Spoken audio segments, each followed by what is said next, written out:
সুপ্রিয় দর্শক মন্ডলী, কমেডি স্কোয়াড বগুড়ার পক্ষ থেকে আপনাদের ওয়েলকাম জানাচ্ছি। আমি মোহাম্মদ সৈনিক পরামানিক। আপনারা যারা বিয়ে করে পাচ্ছেন না, বিয়ের বয়স পার হয়ে যাচ্ছে, নিজেকে প্রতিষ্ঠিত করে পাচ্ছেন না, দিকে বিয়েও হচ্ছে না, আজকের ভিডিওটা তার জন্য বেশি গুরুত্বপূর্ণ। গাড়ি টাকা হাতত লে ঘুরিচ্ছেন, সরকারি চাকরি করে নিজেকে প্রতিষ্ঠিত করে তারপরে বিয়ে করবেন, কিন্তু সরকারি চাকরিও খুঁজে পাচ্ছেন না। মাথার মধ্যে দুনিয়ার দুশ্চিন্তা নিয়ে দিন রাত পার করিচ্ছেন, তাও কোনো কাম হচ্ছে না। কি করবেন এগুলো সেটাও বুঝে পাচ্ছেন না। আপনাদের জন্য ভালো একটা খবর, ভালো একটা বুদ্ধি নিয়ে আমি আপনাদের মাঝে চলে যাচ্ছি। যারা আমার ভিডিওটা মজা করার উদ্দেশ্যে দেখিচ্ছেন তারা না লড়ে চলে বসেন, মনোযোগ দিয়ে আমার কথাগুলো শোনেন। বগুড়া ফরতলি বাজারত একটা দোকান ভাড়া হবি, এই খবরটাই আপনাদের মধ্যে আমি নিয়ে যাচ্ছি। গাড়ি টেকা নিয়ে চাকরির পিছনে ঘুরে ঘুরে আর লাভ নাই, এখনই চলে আসেন টেকাগুলো নিয়ে। এটা সেই দোকানটা সবার আগে আপনি ভাড়া নেন, ভাড়া নিয়ে নিজে ব্যবসায়িক হিসেবে প্রতিষ্ঠিত করেন, তারপরে দেখবেন পাত্রীর অভাব হবি না, বিয়ে 1 মাসের মধ্যেই হবি। আপনারা হয়তো এখন ভাবিচ্ছেন দোকান ভাড়া নিতে ম্যান কটি টাকা লাগে, মাসে ম্যান কয় টাকা ভাড়া দেওয়া লাগে, আরো ম্যান কত কি খরচ আছে। চলেন আমরা দোকানদারের কাছ থেকে সরাসরি সবকিছু শুনে নিই।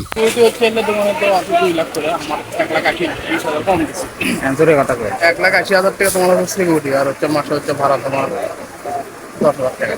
যে কটা দোকান ভাড়া করে সবারই 10, আমার এটাও 10, এটাও 10। ছোট ভাগ দিয়ে দিতাম, আমি চালাই না, সেটা মানে সিকিউরিটি কি এখন 1,80,000 দেওয়া লাগবে? 2 লাখই চাচ্ছে মনে হয়, হয়তো 1,80,000 হতে পারে, না হলে 2 লাখ ধরে। আর ভাড়া কি 10? ভাড়া 10, ভাড়া সবারই 10। আর এটা ছাড়া আর কি কি খরচ আছে? আর কি কি খরচ আছে?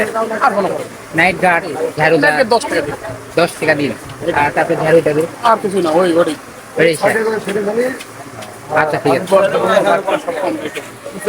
এই দোকানত আসার ঠিকানাটা আমি আপনাকে কয়ে দিচ্ছি। ফরতলি মাজারের সাথে দেখবেন বড় একটা সাইনবোর্ড আলা ফরতলি বাজারের গেট। এই গেটের নিচে দেখবেন রাস্তা আছে, এই রাস্তার মধ্যে হরমর করে ঢুকবেন, ঢুকে তো দেখবেন নানান রঙের দোকান আছে, এটি ব্যবসা করার জন্য মানুষ বসে আছে। তারপরে নিচে রাস্তা পার হয়ে দেখেন সামনে পড়বি কালী মন্দির, কালী মন্দিরের পাশেই এই মোড়ে দেখবেন আমাদের ফরতলি মাজার আছে। আপনি এদিক ওদিক না থেকে সোজা সামনে যেতে থাকবেন, সামনে আস্তে আস্তে দেখবেন দইয়ের দোকানের থেকে দই লয়, ঘি টি সব পাওয়া যায়। এটি এখন উঠলে দেখে আমাদের সময় নাই, আমরা এখন সামনে আগতে থাকবো। আগতে যায় দেখবেন সামনেই দেখেন একটা মাছের বাজার। এই মাছের বাজারের এটি আসে হাতের বাম দিকে, উত্তর যাবেন, হাতের বাম দিকে আসে দেখবেন মহরমালি দই ঘর। এই দই ঘরের এটি আসে আবার ডান দিকে ঘুরবেন, ডান দিকে ঘুরেই তো দেখবেন বড় একটা শুলি। এই শুলি কিন্তু ফরতলি বাজারের মেন গলি। এই গলি সবাই মুড়ি পট্টি করে থাকে, মুড়ি, কারণ এই গলিতে সব সময় মুড়ি পাওয়া যায়। মুড়ির পাশাপাশি চিড়ে আরো পাওয়া যায় মুরগি। যাই হোক, এগুলো পার হয়ে আসবেন, উত্তর আস্তে আস্তে দেখবেন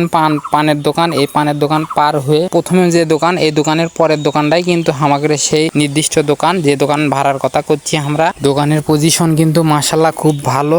যারা দোকান নিবার চাচ্ছেন তারা তাড়াতাড়ি যোগাযোগ করেন, দোকানত কিন্তু যে কোনো ব্যবসায় করে পাবেন। আজকে আর বক করে পাম না, আমি আপনাদের মধ্যে বিদায় নিচ্ছি। আমার জন্য দোয়া করবেন, আমার ভুল টুল হলে আমার ছোট ভাই মনে করে ক্ষমা করে দেবেন। এতক্ষণ আমার সাথে থাকার জন্য আপনাদের অসংখ্য ধন্যবাদ। ভালো থাকবেন সবাই।